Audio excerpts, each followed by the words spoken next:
এপুছে পৰীক্ষিত শোকমুনিতা সংশয় যদু বংশ বিভূষণ কৃষ্ণগিৰি বৈকুণ্ঠক গৈলা হবে প্ৰচাৰী চৰিত্ৰ কয়ুকাৰ বংশে ৰজা অভৈল পৃথিৱী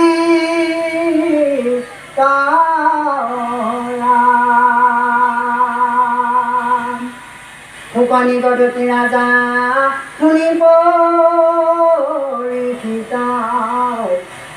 হয় যেন যেন ৰাজা দুৰ্জন কলিত কেনেধৰণে হ'ব এই কলিৰ যুগত সকলোবিলাক শুনা হে মহাৰাজ পৰীক্ষিত এইবুলি ফুকনমুনিয়ে ক'ব ধৰিছিল। শুইও সাৱধাননিৰ কঠিকয়ে সি বুলি সমস্তে বনাইলা মুনি ৰাজা বংশ বুলি। ইয়াত আকৌ এটি শব্দ আমালৈ দিছে যে আমাক শুনোতে শ্ৰৱণ কৰোঁতে সাৱধানেৰে শুনিব দিছে। সাৱধানে ঈশ্বৰৰ একো একোটি বাণী বিষ্ণু বৈষ্ণৱৰ চৰিত্ৰ এইবোৰ শুনিলে আমি ভৱ সংসাৰৰ পৰা চলিব পাৰোঁ। গতিকে এইবোৰ শুনোতে এই শাস্ত্ৰ শুনোতে এইবোৰ তত্ত্ব লওঁতে আমাৰ শ্ৰৱণ যন্ত্ৰ শ্ৰৱণ বিধি সম্পূৰ্ণ সাৱধানেৰে লৈ আমি আগবাঢ়িব লাগিব। সেইকাৰণে হে ৰাজা পৰীক্ষিত তুমি সাৱধানেৰে শুনা এইবুলি পৰীক্ষিত মহাৰাজাক ক'ব ধৰিছে।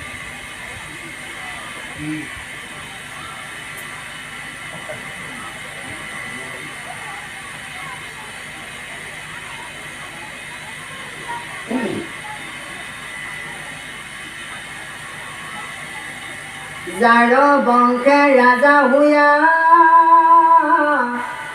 শুঞ্জিৰে কমহি যতে বৰিষ যাৰ বংশ থাকে ৰহি পাত্ৰে হুইবে ৰাজা যিটো কাটিয়া ৰাজা যত ভৱিষ্যত কথা কহিলে তাক এৰিবে আচাৰ ধৰ্ম পিৰিবে প্ৰজা মহা অহংকাৰী ক্ৰোধী পৰম প্ৰচণ্ড অল্প অপৰাধত কৰিবে উগ্ৰদণ্ড। গতিকে আমাক আজিৰ পৰাই সেই 5000 বছৰ আগতেই এইবোৰ বাক্যক আমি শুনাইছে আমাক, মানে ভৱিষ্যত বাণী হিচাপে শাস্ত্ৰ ভাগৱতে দি থৈ গৈছে। গতিকে আমি ইয়াক তত্ত্বগধুৰভাৱে আমাৰ জীৱনৰ দৰকাৰী হিচাপে বুলি ভাবি লৈ আমি ইয়াক অধ্যয়ন কৰিব লাগিব, ইয়াক শ্ৰৱণ মনন কীৰ্তন কৰিব লাগিব। তেতিয়া আমি ইয়াৰ পৰা মূল বস্তুটো পোৱা যাব। আমি যদি কলিৰ যুগত এনেদৰে যদি দেৱীচাৰী ৰূপটো দেখোঁ, দুৰ্নীতিৰ যুগটো দেখোঁ, দুৰ্নীতিমূলক দিশটো দেখোঁ, তেতিয়াহ'লে আমাৰ ভকতীয়া যিটো দিশ মহাপুৰুষৰ যি দিশ সেইটো দেখোন আমি একেবাৰে অনুভৱ কৰিব নোৱাৰিম। সেইকাৰণে আমাৰ হৃদয়ত জ্ঞান গংগাৰে ভক্তি গংগাৰে অৱগাহন কৰি লৈ এই কলিৰ যুগত আমি তাক সম্পূৰ্ণ ধ্যান মননেৰে আমি আগবাঢ়িব লাগিব। তেতিয়াহে ইয়াৰ তত্ত্বটো আমি পাব পাৰিম। নহ'লে এই ৰূপটো দেখিলে আমি কিন্তু আমাৰ ভকতি ৰূপটো আমি পাহৰি যাম।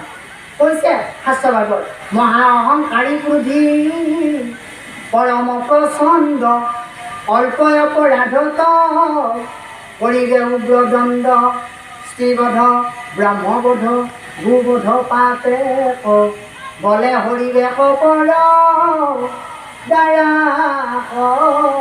কৈতে অসত্য পাত পিয়াকি হুইবে কুদাতা চাৰিৰে মৰ্যাদা নমানিৰে পিতা মাতা অসত্য হ'ব, পাতকী হ'ব আৰু কুদাতা হ'ব। চাৰিৰে মৰ্যাদা নমানিৰে পিতা মাতা দ্বাৰা প্ৰত্যেক অসত্য পাতকীয়াতি বিবেক কুদাতা চাৰিৰে মৰ্যাদা নমানিৰে পিতা মাতা অসত্য হ'ব, পাতকী হ'ব আৰু কুদাতা হ'ব। চাৰিৰে মৰ্যাদা নমানিৰে পিতা মাতা। পিতা মাতা, আত্মীয় কুটুম্ব, ধৰ্ম অধৰ্ম এইবিলাক একো চিনি নাপাব। কাৰণ এই কলিৰ প্ৰভাৱে আমাক এনেদৰে কি কৰিছে যে কলিৰ যিটো মূল তত্ত্ব আছিল, যিটো মূল ৰহস্য আছিল, সম্পূৰ্ণভাৱে আমি পাহৰি যাম। ক্ষণেকে হৰিষ শোক ক্ষণেকে বাকুল কামাতুৰ ভূঞানবা শিৱজাতি ফুল পৰদ্বাৰা গমন পাত একোভোগে ভ্ৰষ্ট আতি ক্ষুদ্ৰ আয়ু অল্প কালে যাইবে নষ্ট।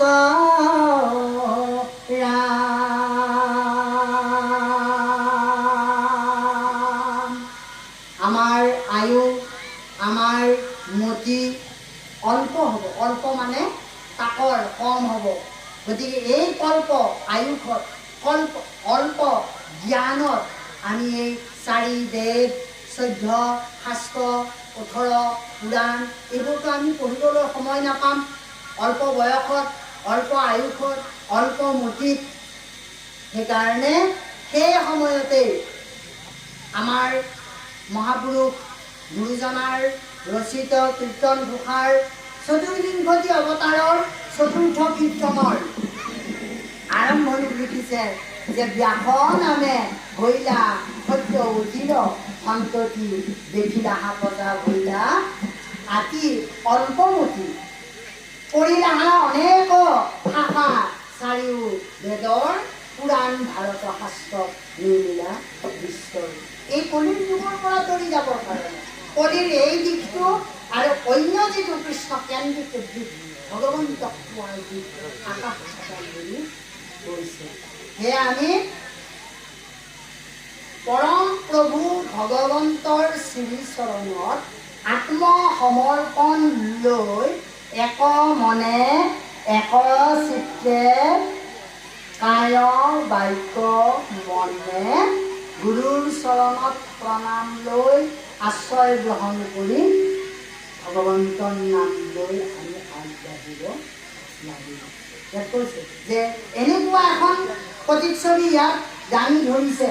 চাৰিৰে মৰ্যাদা নমানিৰে পিতা মাতা ক্ষণেকে হৰিষ শোক ক্ষণেকে বাকুল কামাতুৰ ভূঞানবা আছিলে জাতি কুল পৰদ্বাৰা গমন পাতে কহিলে ভ্ৰষ্ট আতি ক্ষুদ্ৰ আয়ু অল্প কালে যাইবে নষ্ট মহন্ত জনত আতি মিলাইবে দিথাক শ্ৰীগলে নিৰে বেহি ইৰে প্ৰজা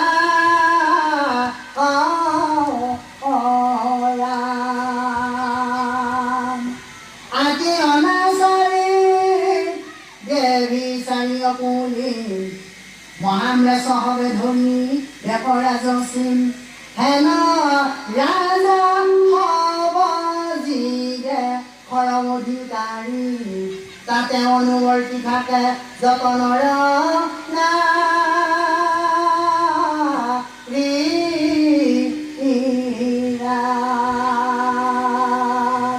এই ভয়ানক কলিৰ যুগত আমাৰ মহাপুৰুষ গুৰুজনাই কি কৰিছে? হে গোবিন্দ প্ৰেম হব অমৃত নদী বহে কুণ্ঠৰ পৰা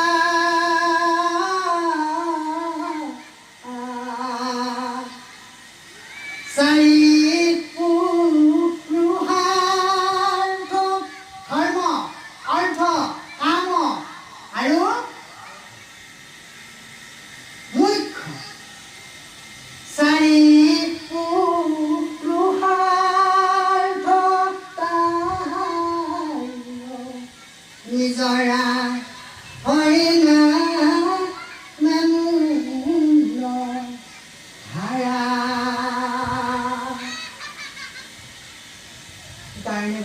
চৰণলৈ শতকোটি প্ৰণাম আমাৰ তন মন জীৱন যেতিয়ালৈকে থাকে।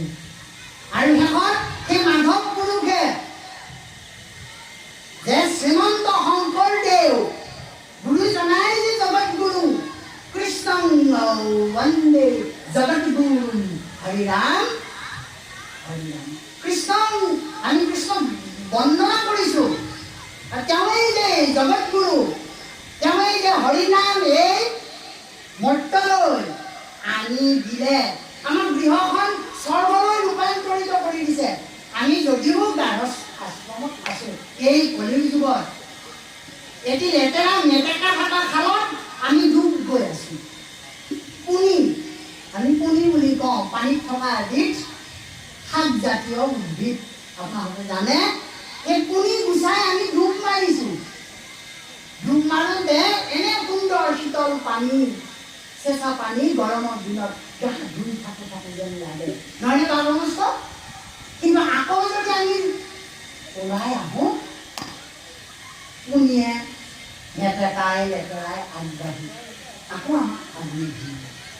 এনেহেন কলো কালি মাৰ যুগত এজনেই সন্ত, এজনেই সাধু, এজনেই জগতগুৰু, যিজন নেকি মহাপুৰুষ শ্ৰী শ্ৰী শ্ৰীমন্ত শংকৰদেৱ গুৰুজনে। সেইকাৰণে কৈছে ত্ৰিভুৱন বন্দন দৈৱকী নন্দন যো হৰি কংস বৈৰী জগজন তাৰণ দেৱ নাৰায়ণ শংকৰ সুধি হৰি। আগৰ পদটো হ'ল এইটো। এতিয়া মাধৱ পুৰুষক শংকৰদেৱ গুৰুজনাই কৈছিল, হে মাধৱ পুৰুষ, যে এনেদৰে এইটো ইমান কৰি নক'ব, মোলৈ সুধি হৰি বুলি নক'ব। মই তোমাক অনুৰোধ জনাইছোঁ, সেই হৰিয়েই বুলি মোক তোমাৰ নাম নিদিব। হে মাধৱ, মই কাকো কৰিছোঁ, প্ৰণতি কৰিছোঁ। চাওক, এজন গুৰুৰ প্ৰপন্ন শিষ্য সেৱা ধৰিছে। কিন্তু আমাৰ আজিৰ ব্যক্তিয়ে পুৰুষে কৰিব জানো? মই গুৰু, তেওঁ কিয় সেৱা জনাম? এই হ'ল কাকুতি, এই হ'ল শ্ৰদ্ধা। এজন ব্যক্তিয়ে আন এজনক জনোৱা সৰ্বশ্ৰেষ্ঠ সন্মান। তেতিয়া মাধৱ পুৰুষে এনেদৰে লিখিছে, ত্ৰিভুৱন বন্দন দৈৱকী নন্দন যো হৰি মানৱ কংস পৰোক্ষভাৱে। এই নীতিটো হ'ল পৰোক্ষভাৱে। জগজন তাৰণ দেৱ নাৰায়ণ শংকৰ তাকেৰি অংশ। তেতিয়া হৰি বুলি কৈছিল আৰু এই ভাগিত অংশ বুলি কৈছিল। চাওক,